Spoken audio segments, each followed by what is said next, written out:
Anushka, how are you? How are your NEET preparations going on? I am fine and I am trying my level best for NEET. But you know Nirzari, whenever I concentrate on physics, my real difficulty starts. My fear, this physics phobia would cost me deadly in exam. Of course it's tough, but not that hard. I love physics. After all, it is the fundamental of pure science. Do you know, every question of physics is a challenge in itself. Every JEE and NEET aspirant who would overcome the challenge would be the real student. वैसे भी physics question को solve करने का एक अलग ही मजा होता है. Nirzari, please don't crack a joke. Absolutely not. I am quite serious. Like you, many students are there, those who feel physics as a phobia. But do you know, there are some innovative ways to make the subject interesting. Really? Do tell me how. The answer to every query in Prabhat's Lakshya webinar. In today's episode, Professor Rahul Bijkar, an eminent physics faculty, would tell us how to deal and tackle with physics phobia and how to make the subject very interesting. Hello students, welcome to Lakshya 2021. It is a privilege and pleasure to be invited as a keynote speaker to guide students of Prabhat Kids. Prabhat Kids is very close to heart and it is one of the finest institutions I have ever experienced. I am more than happy to guide students who are planning to take a JEE NEET course or are already preparing for it. So how do we start with? So I am going to split up this whole session into 4 topics. So here we go with the first topic. Importance of physics. Now many times student comes to me and ask me, sir, how do we deal with physics? So my reply is, why at all you want to deal with physics? Physics is not a subject to be dealt with. Physics is a subject to fall in love with. तो physics से प्यार, यानी बच्चों को तो बहुत बड़ा problem है. फिजिक्स के नाम से ही डर लगता है, तो सर उसके साथ हम लोग प्यार कैसे करें? तो प्यार तभी होगा जब आपको इसका इम्पोर्टेंस पता चलेगा. और जेई एस्पायरेंट्स जो बच्चे हैं, so physics is a part of their life. Let me tell you, उनको इम्पोर्टेंस समझाने की जरूरत नहीं है. प्रॉब्लम जो होता है वो नीट के एस्पायरेंट्स के साथ होता है. मेनी टाइम स्टूडेंट हमको कहते हैं, टीचर्स को कहते हैं कि हमारा फिजिक्स से क्या लेना देना है. Now let NEET student please give an ear to this what I am talking about. ना आपका तो सपना है डॉक्टर बनना. जब when you go for a medicine study, तो आपको फिजिक्स कैसे हेल्प करने वाला है आपके आगे के एजुकेशन में, आपके मेडिसिन के पढ़ाई में. So when you study cardiology, you have to have knowledge of current, electricity and vectors. When you study properties of blood, you have to borrow concepts from fluid mechanics. When you are studying biochemistry, बच्चों, you have to borrow concepts from modern physics. When you are studying images, आपके जो medical images होते हैं, you have to borrow concepts from resonance, and the list will not end here. So please physics को नजरअंदाज आपको नहीं करना है. यह आपको पहला पॉइंट आपको दिमाग में रखना है. नेक्स्ट थिंग, मैं आपको एक कोट करता हूं एक चीज को, great things never comes from comfort zone. तो जब आप अपने खुद के कंफर्ट जोन से जब बाहर आओगे तो ही आप ग्रेट थिंग्स अचीव कर सकते हो. सो physics is a subject which will make you a little uncomfortable, but please remember, अभी तो वो आपको अनकंफर्टेबल करेगा 2 साल में नेक्स्ट के, but it will definitely help you to achieve your dreams. और one more thing, do you have a choice to ignore physics? और अगर आप ऐसा करते हो, किसी भी टॉपर से, नीट या जेई के टॉपर से आप कैन टॉक टू देम, वो बताएंगे कि physics is a rank decider. Physics subject is a decisive subject which will ensure that only the best candidates gets the seat.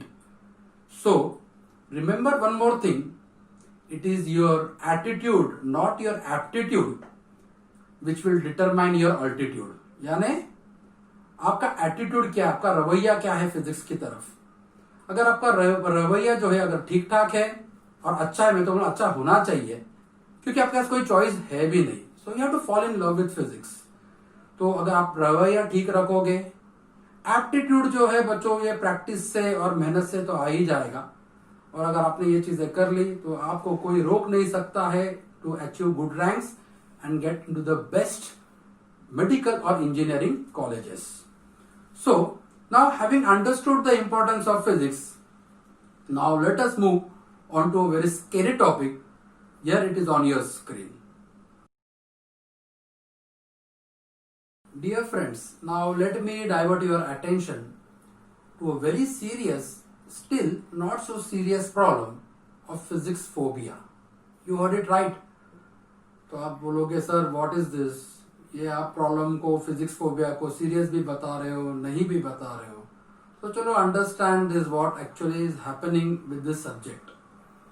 Most of the JEE and NEET aspirants think that physics is a thorn in the preparation of these two very prestigious examinations, JEE and NEET. So this apprehension is really groundless and needless, let me tell you. तो groundless है, needless है, then why there is so much of anxiety and fear about physics. तो चलो देखते हैं examples के साथ and point wise how we can overcome this not so very serious problem of physics phobia. Dear friends, how we can repel or eliminate this not so serious problem of physics phobia. Point 1, you should understand the basic laws that governs the universe. Whatever you study or whatever you read in physics should make your heart happy and your mind energized. But ऐसा होता है क्या? In most of the cases this doesn't happen. Now why it is like that?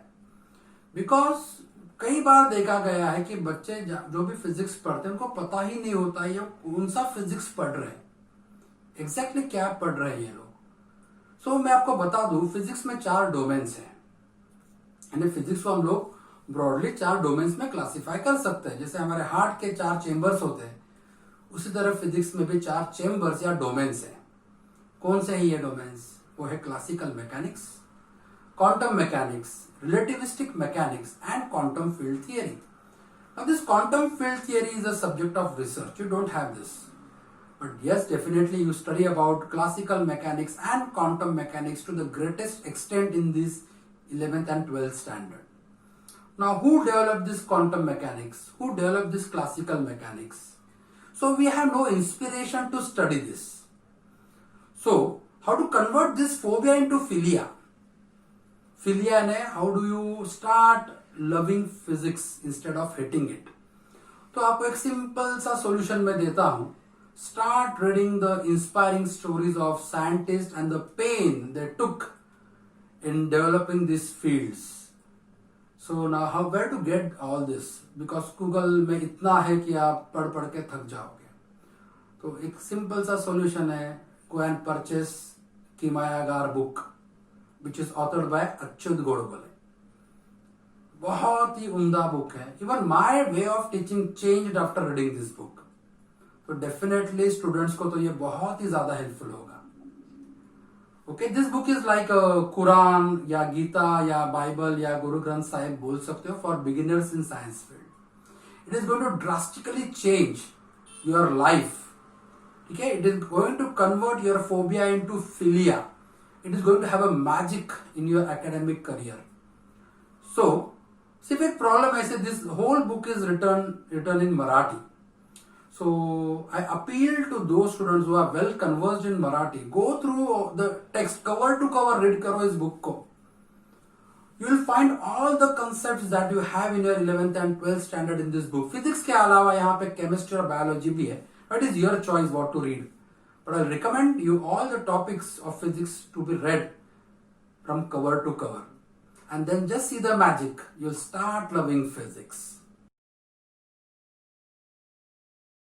Dear students, point 2 that contributes to physics phobia is lack of mathematical concepts. अक्सर पाया जाता है कि जिन बच्चों को मैथ्स के कंसेप्ट नहीं पता है, and this is a problem generally faced by the JEE as well as NEET students. So I will not single out only NEET aspirants. JEE के बच्चे भी इसमें शामिल हैं. तो mathematical concept, how much of these concepts are required? I would say a very small proportion of mathematics is required to actually excel in physics at this basic level of 11th and 12th. Yeah, in the research fields, you should have an advanced knowledge of mathematics. But आपके लिए बहुत आसान काम है. It takes hardly 2 days. देखो ये 2 दिन अगर आप कंट्रीब्यूट नहीं करोगे मैथ्स के पढ़ाई के लिए तो पूरे 2 साल आप भुगतोगे. You have to repent. So क्या क्या पढ़ना है? चलो let us see the list of things that we need to understand from mathematics to make physics more easier, more simpler. तो सबसे पहले आपको डेरिवेटिव्स और इंटीग्रेशन यानी कैलकुलस के कंसेप्ट को आपको समझना पड़ेगा. उसी कंसेप्ट में मैक्सिमा मिनिमा आता है. Apart from this binomial theorem है, कोनिक सेक्शन है. अभी कोन में से जो भी फिगर्स निकलते हैं that comes under conic section. जैसे एलिप्स है, पैराबोला है, हाइपरबोला है. इनके स्टैंडर्ड फॉर्म्स को आपको स्टडी करना है. ओके, लाइन के इक्वेशन को आपको स्टडी करना है. तो अगर ये सारे बेसिक चीजें, सारे फॉर्मूलाज अगर आप मैथ्स के याद रखोगे, definitely you are not going to get stuck with any of the MCQs which requires mathematics. So please make it a point, ये सारे कंसेप्ट है ना, आपको नींद में से भी रात को उठाएंगे तो आपको उसके बारे में बताने को आना चाहिए. सो अगर ये करते हो, and definitely you will see physics to be more interesting. Now let us move to the point number 3.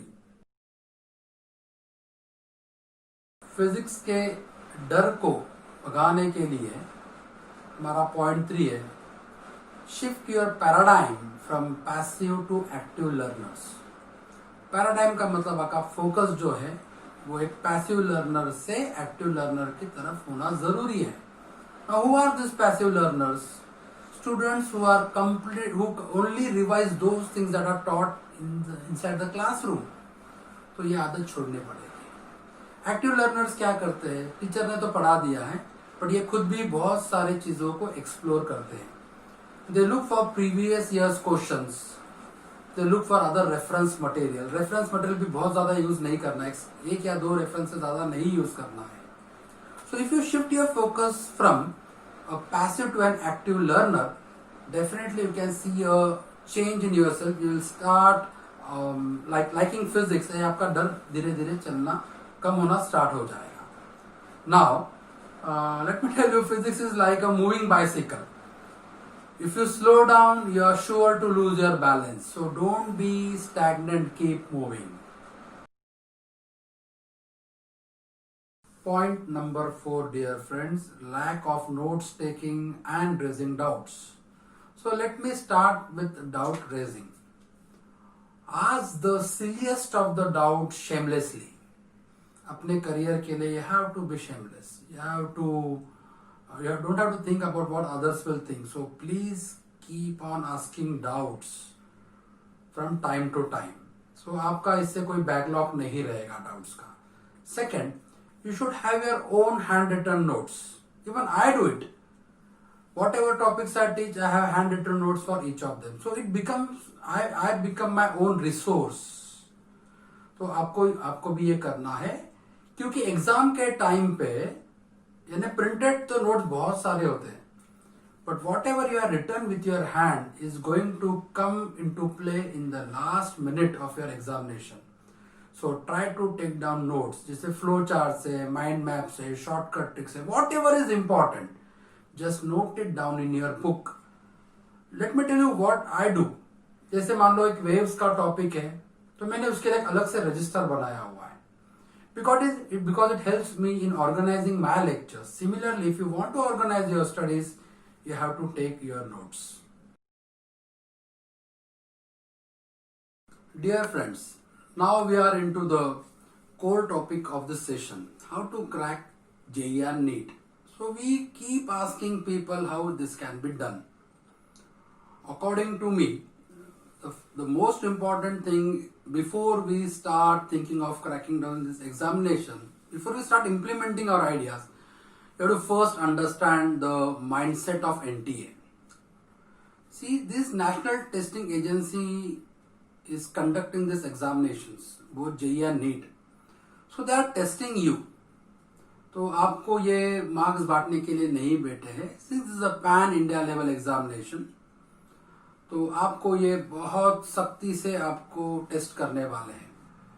And only those students who have prepared well in the 2 years of your course will come out victorious.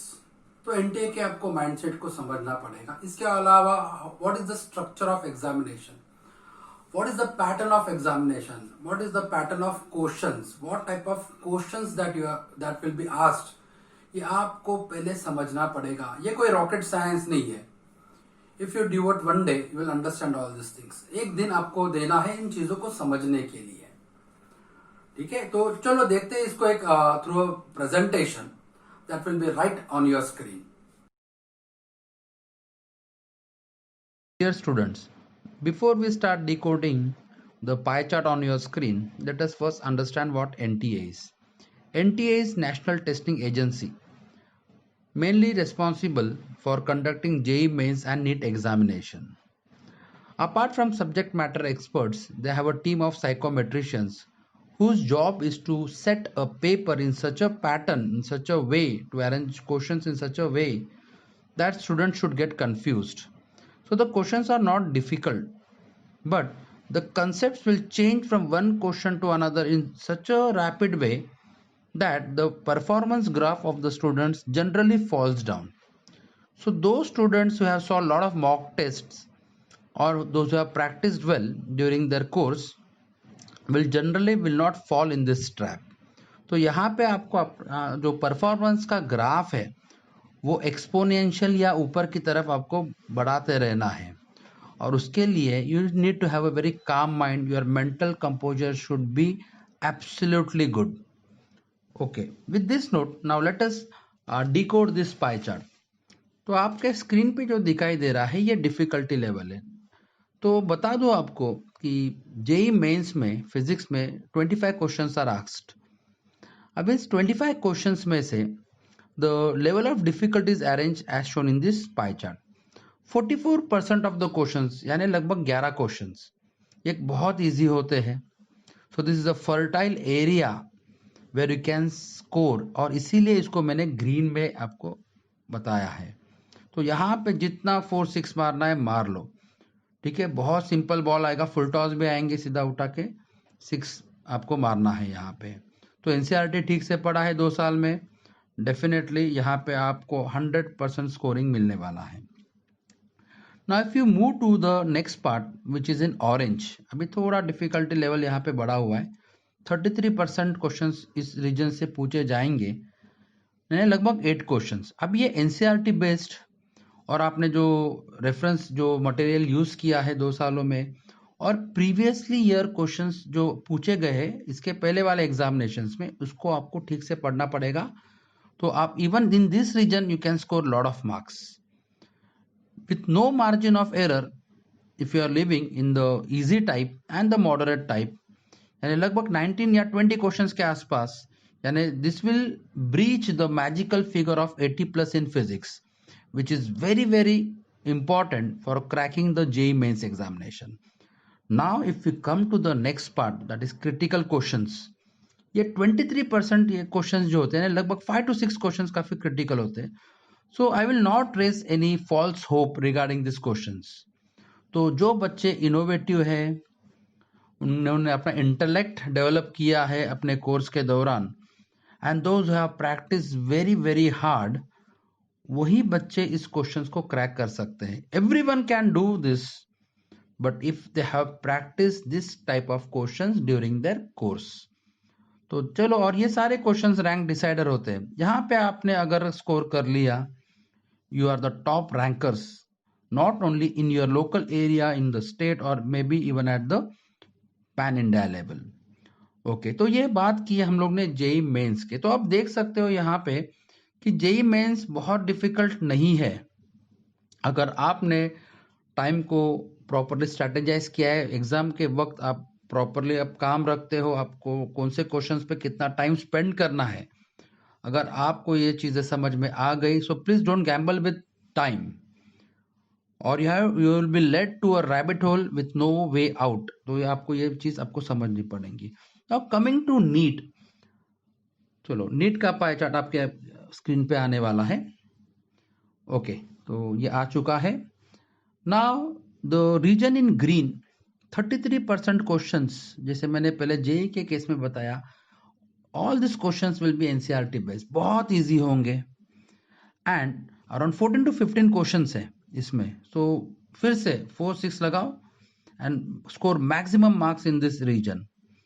Okay, now coming to the yellow region in the pie chart, you can see 33% of the questions asked from this region. यानी लगभग 14 to 15 questions again. यानी 33% green region, 33% yellow region. हाँ, although yellow region will have NCERT and previous year questions अगर आपने practice किए हैं with little bit of more concept from reference material if you know, तो 66% यानी लगभग 30 क्वेश्चंस के आसपास, 34 120 क्वेश्चंस तो आपके यहाँ पे बन गए. Now the what is the magical figure to be successful in NEET is cracking 140 plus marks in physics. और आपको जैसे यहाँ पे आप तो ऑलरेडी 120 मार्क्स के करीब पहुंच गए हो. Now if we come to the orange region, 22% of the questions will be logical questions. ये स्ट्रेट फॉरवर्ड क्वेश्चंस नहीं होंगे.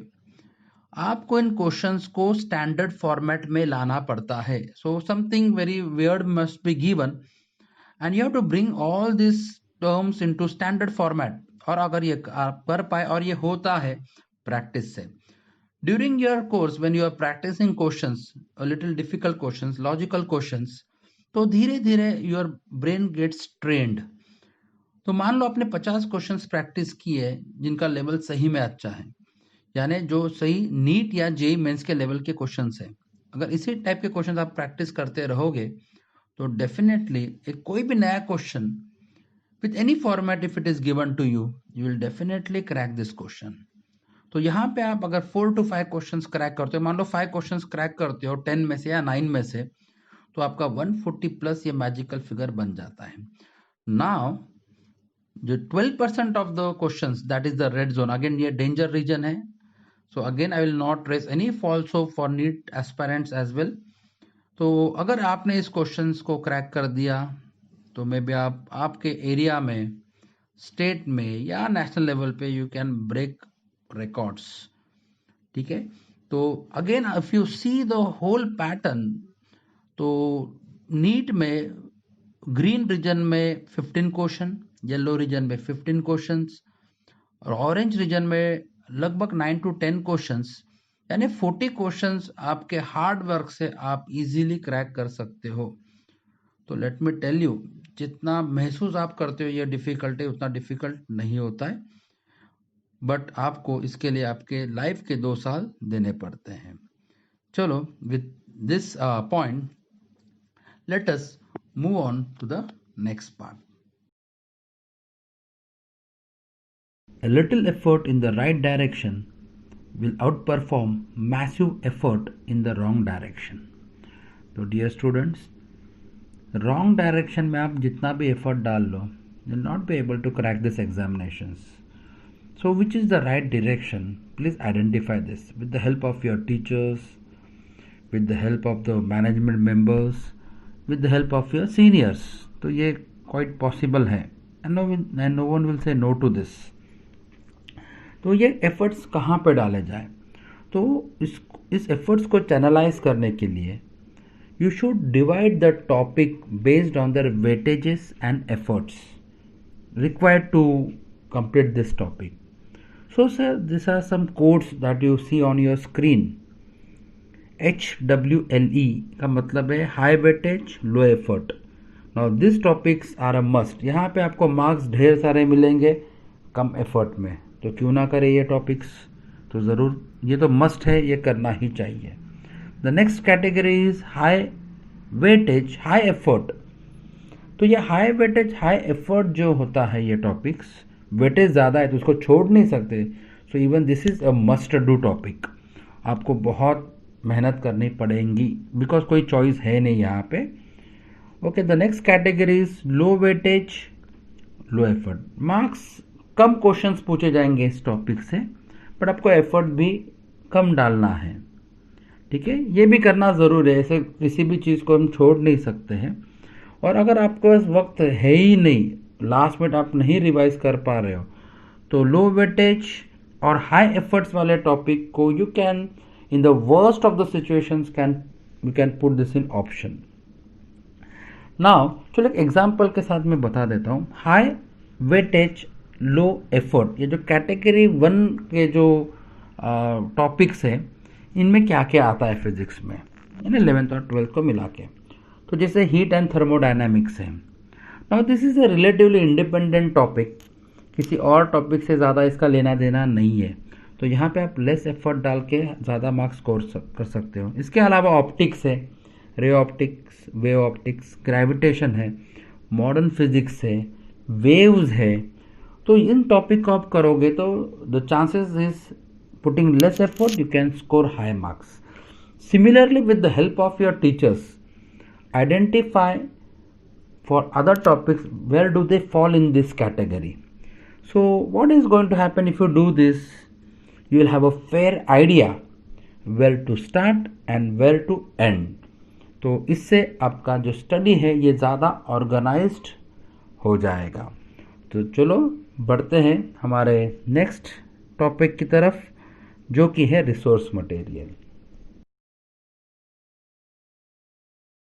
Resource material. Now this is a question almost asked by all the students. So what should be the resource material? क्या reference material हम लोग यहाँ पे use करें? So the first thing that we should understand is कि आपको NCERT जो है, since all of you are from the CBSE board, you are already studying NCERT books. So you have to read this book cover to cover. So this will cover all the concepts and majority of the questions will be asked from NCERT. Second, don't have to use too many reference material. So a simple suggestion, आपको JEE mains के लिए मैं बात कर रहा हूँ, you can refer DC Pandey and HC Verma. और जो नीट के स्टूडेंट्स हैं I would recommend them एक आर्यहंत है, आर्यहंत के पब्लिकेशंस आप रेफर कर सकते हो. इसके अलावा yes you can go for Pradeep's fundamental and objective. तो फंडामेंटल्स में थियरी के साथ साथ आपको एमसीक्यूज भी मिलेंगे और ऑब्जेक्टिव्स में आपको सिनॉप्सिस और एमसीक्यूज मिलेंगे. But I recommend Pradeep's fundamental for NEET. Dear friends, the next important thing to crack JEE and NEET examination is daily practice. अब ये जो डेली प्रैक्टिस है ना, it is a habit. I always say to my students, don't decide your future, decide your habit and your habit will decide your future. तो future को नहीं decide करना है, आपके हैबिट्स को, अपनी आदतों को सुधारो. अगर आदतें सही रहेंगी, अलाइंड रहेंगे आपके गोल्स के साथ, तो डेफिनेटली आप JEE और नीट को क्रैक करोगे. तो चलो ये डेली प्रैक्टिस जो है बच्चों, इसके बारे में, इसके जो एडवांटेजेस इसको देखते हैं. सबसे पहला एडवांटेज है it helps you gain momentum, है ना. मोमेंटम मिलना बहुत जरूरी है और सिर्फ बातें करके नहीं होगा, इसको स्टार्ट करना होगा. तो डेली प्रैक्टिस से आप, first point is you will gain momentum. Second जो है, you will be stress free, you will B anxiety free, you will B depression free. Okay. Third point is you will be in a position to take better decision. Fourth point is you will remain focused. And the last and the most important point is there will be no risk of failure. तो इतने सारे अगर advantages daily practice अगर आपको daily practice आपको मिलने वाला है, then why don't we make it a habit? So please रोज कुछ ना कुछ प्रैक्टिस करना आपके टाइम टेबल के हिसाब से बहुत जरूरी बन जाता है at this level. The next important thing and a very interesting question is that students normally ask is, sir how many hours to study. तो मेरा जवाब है इस चीज के लिए, don't look at the clock. You must have read the famous quote by Thomas Alva Edison, genius is 1% inspiration and 99% perspiration. तो बच्चों पसीना बहाओ, एसी में भी बैठोगे तो पसीना बहाना पड़ेगा. जैसे मैंने आपको बोला है, कंफर्ट में अगर आप कंफर्ट जोन में रहोगे, you will never achieve great things. और कितने आवर्स कभी भी पढ़ो, if you get up at 2 o'clock, नींद नहीं आ रही है, पढ़ो, ठीक है? Because the most important things in life should not be at the mercy of things which are the least important. Social media हो, आपके फ्रेंड्स हो, आपका फैमिली हो, या आपका बाकी सारी जो चीजें जो आपको डिस्ट्रैक्ट कर सकती है इन 2 सालों में, you have to sacrifice all this. Not completely, but make sure you stay away. Even family function से दूर रहो. So this is a kind of dedication and passion that you require at this level. So don't look at the clock, keep studying. It is subjective. अगर आपका पढ़ाई morning में अच्छा हो रहा है, get up early in the morning. If you want to seat the whole night, burn the midnight oil, तो वो करो, कोई दिक्कत नहीं है. But along with that maintain your health too. Dear friends, we are now into the last leg of this session. How to simplify the difficult concepts in physics. You have to understand, to simplify this you have to practice a lot. So there is no shortcut. Okay, तो आपको कोई shortcut use नहीं करना है. जितने भी concept आपको है, आपको you should be able to glide from one concept to another concept.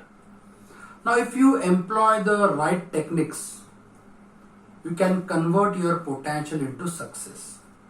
तो सबसे पहले आपको थियरी सब पता होना चाहिए. सेकंड, जेई नीट लेवल पे this questions which involves multiple concepts. This is like a coalition government. ये मिली जुली सरकार है जहां पे आपको सारे कंसेप्ट्स को साथ में इकट्ठा हैंडल करना है, सबको साथ ले चलना है. So how do we do this? सबसे पहले आपको क्वेश्चन को प्रॉपरली रीड करना है. Now this you hear it from lot of teachers, even from right from your school days. आपने बहुत बार सुना होगा कि you have to read the question properly. यहां पे डिफरेंस हो जाता है कि you have to look for keywords. ऐसे कोई वर्ड्स है या ऐसे कोई फ्रेज है विच will reveal the topic of the question. Once you understand what the question is demanding, now you can channelize your effort in the right direction. कि आपको समझा है. For example, I just give an example, very simple example, not a very tough one. Suppose you have been asked to find out the pressure. So let us go the reverse way. Now, pressure is what? Force upon area. That everyone knows it. So this is the basic formula that we have to employ. Now, how do we get force?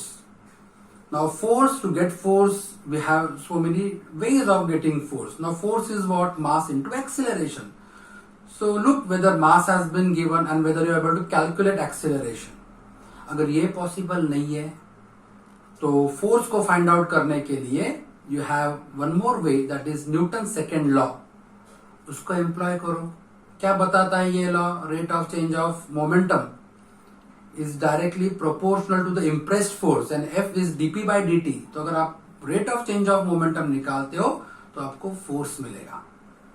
अगर ये भी नहीं कर पा रहे हो तो और ऐसे फॉर्मूलाज देखो जहां पे फोर्स इन्वॉल्व है. For example, work done is force into displacement. तो यहां पर फोर्स आता है तो ये फॉर्मूला देखो, वर्क दिया है क्या, डिस्प्लेसमेंट दिया है क्या, ये कर सकते हो. या इसके आगे वाला part, power is what? Force into velocity. तो यहां पर भी फोर्स इन्वॉल्व है, तो यहां पर भी आप इस फॉर्मूला को एम्प्लॉय करके, इसको अप्लाई करके you can get the value of force. ठीक है. अगर ये भी पॉसिबल नहीं है तो क्या आप कैलकुलेस यूज कर सकते हो क्या आप ग्राफ से कुछ कर सकते हो क्या?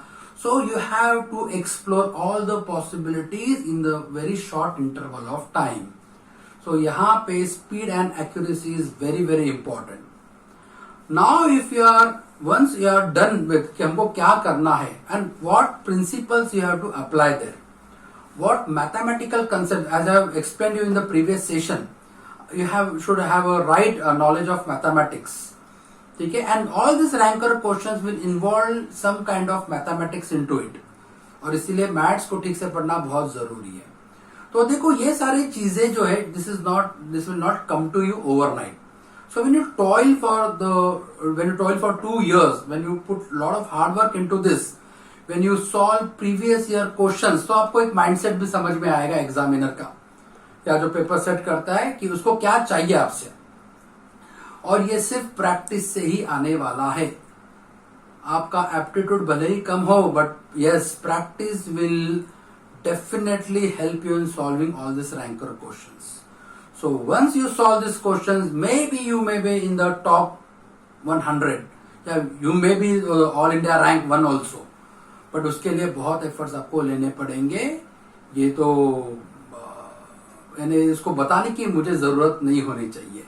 So students, तो ये सारे टेक्निक्स को आप एम्प्लॉय करके definitely you can overcome the challenges of JEE and NEET examination. So mind well, अगर ये 2 साल आप अगर ठीक से पढ़ते हो, पूरा दिल लगा के पढ़ते हो, so maybe your future is very bright. आगे भी challenges होंगे, but this will be the first hurdle to get into a field of your choice.